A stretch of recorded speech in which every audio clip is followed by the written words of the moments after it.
అస్సాంలో 75-76%, పుదుచ్చేరులు 74, 80% అట్లాగే కేరళలో 62%, ఏది మూడింటికే వచ్చేసింది. టోటల్గా భారీ ఎత్తునే పబ్లిక్ వచ్చి ఓట్లేస్తున్నట్టు. కొంత కేరళలో తక్కువ కారణం ఏంటి, కేరళ వాళ్ళు ఎక్కువ మంది ఇతర రాష్ట్రాల్లో పనిచేస్తుంటారు.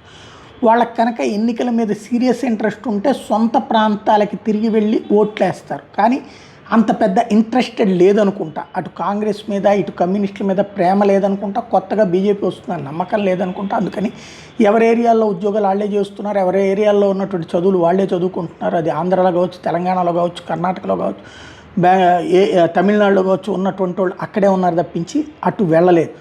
దాంతో ఎదురైనటువంటి అంశం అది. పోను మిగతా దానివల్ల అక్కడ కాస్త 65-75 ఆ రేంజ్ 80 లోపు ఉంటుంది. మిగతా చోట్లది భారీగానే టర్న్అవుట్ అయింది.